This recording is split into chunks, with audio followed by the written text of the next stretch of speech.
दोस्तों crude, gold, silver और bitcoin को एनालाइज करेंगे और समझेंगे अच्छी अपॉर्चुनिटीज़ कहाँ पे हम लोगों को दिखाई दे रही हैं। यहाँ पे अगर आप क्रूड को देखोगे तो क्रूड में ऊपरी स्तर से थोड़ा बहुत प्रेशर हम लोगों को दिखाई दे रहा है, लेकिन अगर आप देखोगे कि ये जो गिरावट है ये बहुत छोटी छोटी गिरावट हमको दिखाई दे रही है और वो भी एक अप ट्रेंड के अंदर दिखाई दे रही है। अब यहाँ पे देखिए एक चीज़ समझने वाली बात है कि अभी जितना भी प्रोसेस चल रहा है नेगोशिएशन का, ठीक है, आप देखोगे कि बार बार एक ही हेडलाइन जो है वो रिपीट करी जाती है कि भाई प्रोग्रेस हो रही है, डील जो है एक दो दिन में हो जाएगी, डील जो है एक दो दिन में हो जाएगी। इस तरीके की चर्चाओं से क्या हो रहा है कि मार्केट में एक सस्पेंस सा बना हुआ है कि एक्चुअली में होने क्या वाला है, राइट। और इसी की वजह से क्या है कि जो मार्केट्स हैं वो अभी हमको साइडवेज जोन में जाती हुई दिखाई दे रही हैं, खासतौर से क्रूड की। क्योंकि देखो अभी किसी को कुछ नहीं पता कि क्या होने वाला है। सबको पता है भाई डोनाल्ड ट्रंप ऐसे ही पत्ते फेंकता रहता है और अंदर क्या घट रहा है उसके बारे में किसी को कुछ नहीं पता। तो इसी वजह से जो मार्केट्स हैं वो बिल्कुल अभी साइडवेज हैं।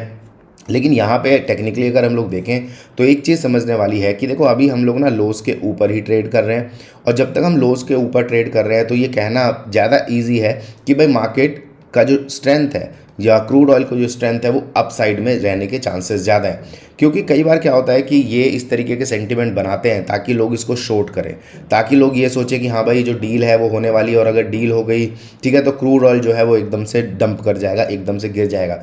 और यहाँ पे अगर आप देखोगे ये जो भी शॉर्ट कर रहे हैं, जितने भी लोग क्रूड को शॉर्ट कर रहे हैं वो ये देख रहे हैं कि भाई मार्केट जो है ना एक्चुअली में उनकी फेवर में ज़्यादा जा नहीं रहा है, तो वो प्रॉफिट जो है वो ज़्यादा यहाँ पे बना नहीं पा रहे हैं।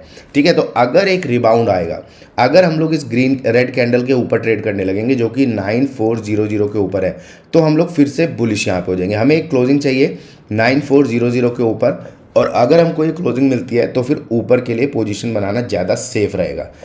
ठीक है, क्योंकि जो स्ट्रेंथ देखिए आप मूविंग एवरेज से भी देख सकते हैं, तो जो स्ट्रेंथ है वो हमको क्या दिखाई दे रही है, वो अपसाइड में दिखाई दे रही है। हमें कंफर्मेशन चाहिए इसके ऊपर हमको एक ग्रीन कैंडल दिखाई दे जाए और फिर यहाँ से हम लोग ऊपर की तरफ जाते हुए ईजिली दिखाई दे सकते हैं। अभी जो इसके रिसेंट टारगेट हो सकते हैं दोस्तों 9600 तक के, आप देखोगे एक दो दिन में भी ये मिल सकता है अगर हम लोगों को यहाँ पर थोड़ी सी स्ट्रेंथ आनी शुरू हो जाए तो 9600 के जो टारगेट्स हैं वो अभी भी इसके लिए ओपन है।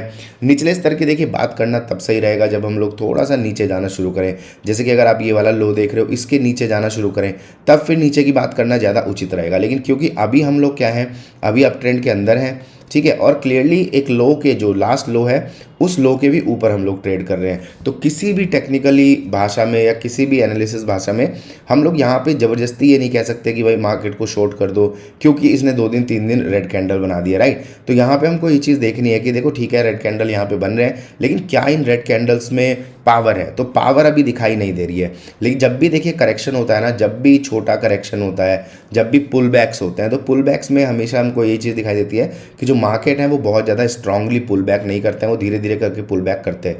तो यहाँ पे आप लोग ध्यान रखिएगा कि अगर हमको क्लोजिंग 9400 के ऊपर मिलती है तो फिर ये जो ऊपर के टारगेट्स हैं वो ओपन होते हुए दिखाई दे जाएंगे, और यहाँ से अगर निकलेगा तो ऑब्वियसली ये जो ब्रेकआउट है काफ़ी ज़्यादा स्ट्रांगली आता हुआ भी दिखाई दे सकता है। तो क्रूड अभी हम लोग बेरिश नहीं हो सकते क्योंकि जो स्ट्रेंथ है वो अभी हमको अपसाइड में दिखाई दे रही है। कोई भी ऐसा इंडिकेशन नहीं है जो कि ये बता रहा हो कि भाई मार्केट जो है वो गिर सकता है, सिर्फ न्यूज़ के अलावा, राइट। तो यहाँ पे थोड़ा सा आप लोग टेक्निकली इसको देखिए ज़रूर। साथ में ये चीज़ भी ध्यान रखना है कि भाई ऐसी जगह पे आप ना शॉर्ट कर दो इसको जहाँ से एक प्रॉब्लम क्रिएट हो जाए, ठीक है। तो देखिए वेट एंड वॉच, और अगर यहाँ पे हमें कंफर्मेशन मिलता है तो फिर ऊपर के लिए पोजीशन बनाने में कोई भी यहाँ पे तकलीफ नहीं होनी चाहिए। बिटकॉइन, जैसे कि आप सभी को पता है ऊपरी लेवल पे मैंने आपको यहाँ पे बताया था कि भाई ये शॉर्ट करने के बढ़िया लेवल्स है, और उसके बाद आप देखोगे बिटकॉइन जो है करीब करीब 81,000 से 74,000 तक गिरता हुआ हमको दिखाई दिया है।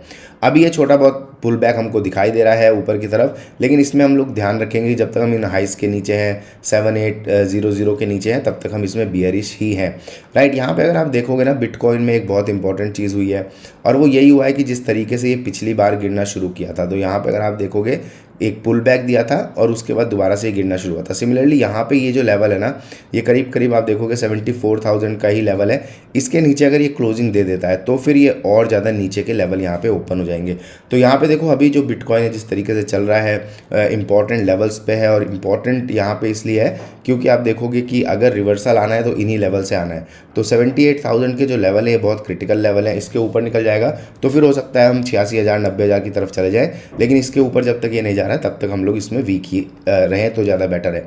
ऑब्वियसली जो सिल्वर है आप सभी को पता है एक इंपॉर्टेंट लेवल था 2,56,000 का, जिसमें हम लोगों ने पहले भी चर्चा करी थी। तो ये इसके ऊपर जब तक है तब तक ये बुलिश ही है, और अगर हम लोग दोबारा से फिर इस पर्टिकुलर लेवल 280 के ऊपर जाने लगेंगे तो फिर ऊपर के लेवल जो है दोबारा से खुल जाएंगे। हो सकता है 3,20,000 तक के लेवल जो है वो दोबारा से इसमें ओपन होते हुए दिखाई दे जाए। जब तक हम 256 के ऊपर हैं तब तक बुलिश रहना ज़्यादा उचित है, ज़्यादा सही है। गोल्ड में भी यही हो रहा है, एक अप मूव के बाद यहाँ पे हम लोगों को सिर्फ एक कंसोलिडेशन ही दिखाई दे रहा है, और कंसोलिडेशन दिखाने का मतलब यही है कि भाई मार्केट जो है वेट कर रहा है। वेट कई बार आप सभी को पता है कि भाई न्यूज़ का करता है, और कोई इनपुट आ जाए उसका यहाँ पे वेट करता है। तो यहाँ पे 154 के ऊपर जब तक हमें तब तक हम लोग इसमें बुलिश ही हैं, और यहाँ से ऊपर जाना शुरू करता है तो ये हाई तो ईजिली कट जाएगा। तो करीब करीब 165 के 170 के जो टारगेट्स हैं वो अभी शॉर्ट टर्म में ये भी हम लोगों को मिलते हुए दिखाई दे सकते हैं। तो 154 का जो लेवल है वो इसके लिए की लेवल है। ऊपर के टारगेट जो है 165 170 तक के अभी के लिए जो शॉर्ट टर्म टारगेट्स हैं वो आप लोगों को ये दिखाई दे सकते हैं। तो इस पर थोड़ा सा नज़र रखिए। टेक्निकली अगर आप देखोगे तो हमको पता है कि भाई जब भी कोई बड़ा ग्रीन कैंडल यहाँ पे खड़ा होता है तो इसके अगेंस्ट नहीं जाया जाता है, मोस्ट ऑफ द टाइम इसके तरफ ही जाया जाता है। ठीक है, ऑब्वियसली एक ब्रेकआउट लेवल पे भी है, तो हमको ये पता है कि भाई देखो अगर यहाँ से फेल होना है, अगर बाई चांस ये फेल होता है 154 के नीचे जाना शुरू हो जाता है तो फिर भाई इसमें 1,30,000 के लेवल भी देखने को मिल जाएंगे। लेकिन अभी हमको क्या है, 154 का जो लेवल है वो सबसे ज़्यादा क्रिटिकल लेवल है, और क्रिटिकल लेवल का मतलब यही है कि जब तक इसके ऊपर हम हैं तब तक बुलिश है, इसके नीचे ट्रेड करना शुरू करेंगे तभी बियरिश होंगे। अगर इसके नीचे जाएगा तो फिर हमको पता है कि भाई निचले स्तर जो है फिर वो ओपन होते हुए दिखाई दे जाएंगे। फिर हो सकता है भाई ये 1,20,000 1,30,000 भी जाता हुआ दिखाई दे जाए। लेकिन जब तक 154 के ऊपर है बियरिश होना कहीं ना कहीं इसमें खतरनाक हो सकता है। जो लोग इसमें मार्केट्स को फॉलो कर रहे हैं तो यहाँ पे देखिए जो निफ्टी का लेवल है बहुत क्रिटिकल जगह पे हम लोग हैं, ऑलरेडी एक डाउन ट्रेंड के अंदर है, पीछे से भी एक बड़ा डाउन ट्रेंड है, यहाँ से भी एक डाउन ट्रेंड है, और जो इसके बेस का लेवल है वो एक रेंज में है 23,800 से 23,900 के। तो 23,800 23,900 के नीचे नीचे जब तक है तब तक हम लोग बियरिश है। इसके ऊपर हमें क्लोजिंग मिलती है तब हम लोग थोड़ा सा बुलिश होने की सोचेंगे कि चलो भाई मार्केट हो सकता है दोबारा से 25,000 की तरफ चला जाए। लेकिन जब तक इन पर्टिकुलर लेवल के नीचे है तब तक ये हमको पता है कि अगर यहाँ से मार्केट गिरता है तो फिर 22,000 की तरफ भी ये जा सकता है। तो ये जहाँ पे हम लोग हैं, हम लोग अभी बिल्कुल बीचों बीच फंसे हुए हैं, इस मूव के भी बीच में फंसे हुए हैं, और अगर आप देखोगे ये जो लो हाई है इसके बीच में भी हम लोग फंसे हुए हैं। तो अभी देखो मार्केट किधर निकलता है ये देखने वाली बात होगी। ठीक है, नीचे निकलेगा तो शार्पली निकलेगा, स्ट्रांगली निकलेगा, ऊपर जाएगा तो हमको हो सकता है कि थोड़ा सा पुल बैक्स दे के ऊपर की तरफ जाए। तो यहाँ पे जहाँ पे हमें तो एक तरफा राय बनानी यहाँ पे खतरनाक हो सकती है।